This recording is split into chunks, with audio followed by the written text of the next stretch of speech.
Hi guys, Ate Kate here, and for today's video, we're gonna have our day 34 of our daily devotion.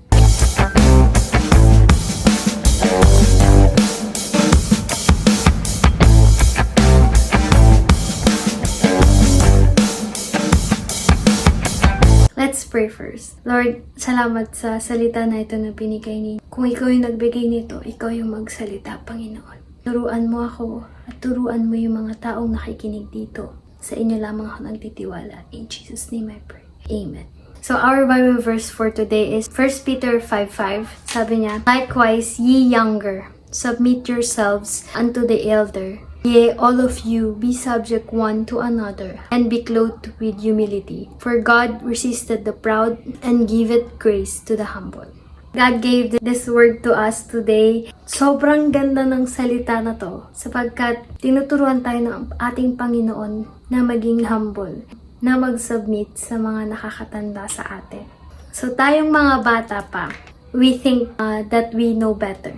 That we are far more better than anyone, than any other people in the world. Sometimes we think so highly of ourselves na nakakalimutan natin na ang mga mas matatanda ay mas experience at mas may alam sa lahat ng mga bagay dito sa mundo. So, hindi man mag-a-agree yung mundo dito, pero kailangan natin irespeto yung mga iniligay ng Panginoon ng mga leader sa ating harapan. Kailangan din natin irespeto yung mga nakakatanda sa atin. Kasi ang pangit sa isang Kristiyano na sinasabi niyang mahal niya ang Panginoon, ngunit kapag nakita niya yung ibang tao, suntukan tayo, ganyan. Nakita niya yung ibang tao, sigaw lang sigaw. Pag nakita niya yung ibang tao, sobrang maldita, ganyan. Nakakahiya na sabihin natin Kristiyano tayo, tapos ganun yung ugali natin. Lalo na sa mga nakakatanda. At kaya nga sabi ng Panginoon, all of you be subject to one another. Oh, and be clothed with humility. Be clothed with humility. This is so good. Huwag kang maging mayabang. Huwag mong ariing ikaw ay magaling. Huwag mong ariing ikaw ay sapat na. Sapagkat wala kang maipagmamalaki sa Panginoon. God resisted the proud and give it grace to the humble. You get it? It might be so hard to follow them, pero kailangan mo silang sundin. Amen? Kailangan mong gawin kung ano man yung inuutos nila.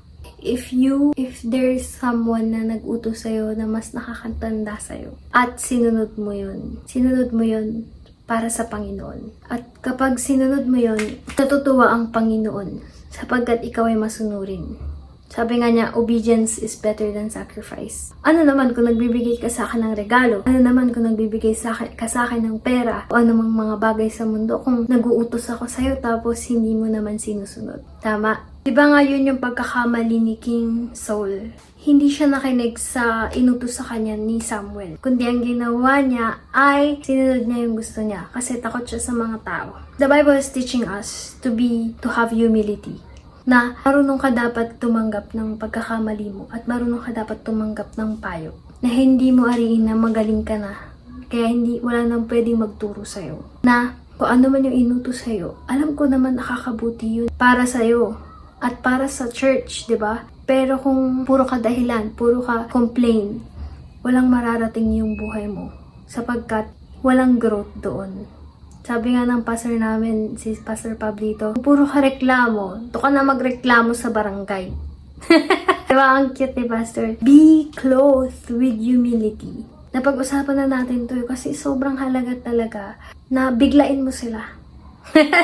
Na marunong kang rumespeto kasi hindi maganda talaga sa isang Kristiyano ang mayabang, hindi maganda sa Kristiyano ang magaspang ang pag-uugali. Kung sa tingin mo ikaw to, surrender it to God. It will be hard, it is not easy, pero ibigay mo sa paanan ng Panginoon ang lahat ng bagay at kapag sinabi mo yon, kapag napagdesisyonan mo yon sa buhay mo na, Lord, sinusuko ko na to sa'yo, ayoko na nito, alisin mo to. Aalisin niya ng Panginoon. Hindi man agad-agad, hindi man kinabukasan, pero makikita mo yung pagbabago sa bawat araw na daraan. Kasi nga, ang Diyos ay mapagpatawad at siya'y nagbabago ng mga tao. Ang ating mga leader, nilagay yan ng Panginoon dyan para gabayan tayo at para magpasakop sa kanila.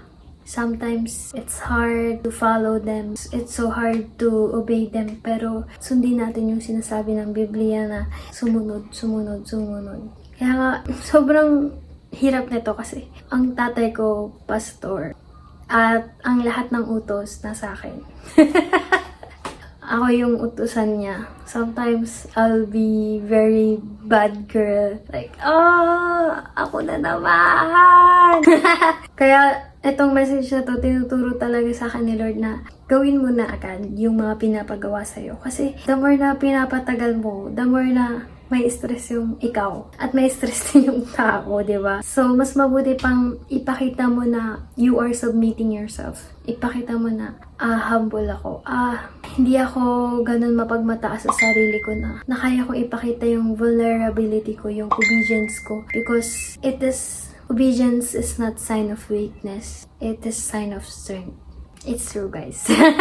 When you obey, when you forgive, when you choose to be low, it's a sign of maturity. It's a sign that you surrender all to God.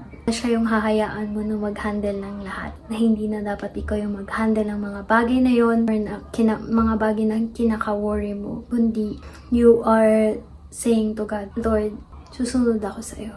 Kahit na anong plano mo, susunod ako sa iyo. At mamahalin ko yung mga tao na inilagay mo. Meron 6 stages of disloyalty. And one of them is, and disloyalty is very bad and hindi siya maganda. Lalo na if you are nasasakop ka ng isang church. One sign that you are disloyal or first stage of disloyalty is independence. Bilang isang body tayo sa church. Hindi ka dapat mag-isa. Imagine that, gustong kunin ng kamay kong to, yung tubig doon. So, hatiin ko yung sarili ko. Tapos, maglalakad yung kamay ko doon mag-isa. Kasi gusto niya, di ba? Sabay-sabay namin gagawin yun. At kapag yung isang body ko ay masakit, kunwari, kinulot ko yung sarili ko, ganyan. Ang yung nagre-react yung bibig ko. Nagre-react pati body ko. Ramdam nila yun. Kasi nga, isang body tayo. What I mean is, huwag kang maging independent. Pag sinabing ng church na white tayo sa Sunday, abay, syempre susunod ka, di ba? Alangan ikaw mag-red. Or, okay, ito pa yung oras ng prayer meeting.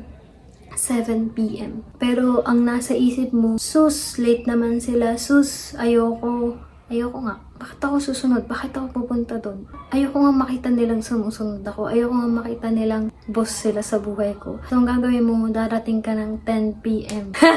Grabe, sobrang late. Because ikaw yung nagde-decide para sa sarili mo na ang taas-taas mo. Diba nakakainis yung ganong tao? Mas lalo na kaya si Lord yung makakita ng ganong attitude natin. So, ang pangit niya talaga. And then, isa pang sign is, yung ikaw na talaga yung nasusunod. Hindi ka na marunong sumunod sa leader mo. Tapos, kapag yung leader mo naman yung nagalit sa'yo, magtatampo ka, diba? Tuto ako dito in a hard way where I was so stubborn talaga. Inuutos sa akin yung mag-design na ganito, gawin mo tong mug na to. Tapos, ang ginawa ko, hindi ko siya sinunod. Pinagalitan ako kasi hindi ko siya sinunod. Sorry! Dahil hindi ko siya sinunod, pinagalitan ako, tapos nagalit ako. Sa isip ko, ano ba yan? Sobrang ang unreasonable ko. Tapos may nagsabi sa akin na, hindi naman sa'yo magagalit yung taong yan kung sinunod mo, diba? Actually, ang dami mo ang timing. Tapos, ibig sabihin, kaya mong gawin yung bagay na yun. Pero, ayaw mo lang talagang sumunod. Bigla para kang tinusok, like, may sound effects talaga. Sakit na. Oo nga no. Ba't di ko na lang sundin? Ano bang masama kung sundin ko agad? Ano bang masama kung magpasakop ako? Ano bang masama kung makita na sumusunod ka? Kasi kapag ayaw mong makitang sumusunod ka, pag ayaw mong ipakita na respeto ka, there must be something wrong in you na kailangan mo pang i-let go yun sa Panginoon. Be humble because yung grace ng Panginoon ay ipapakita niya sa'yo. He will be very happy to show His love and mercy on you.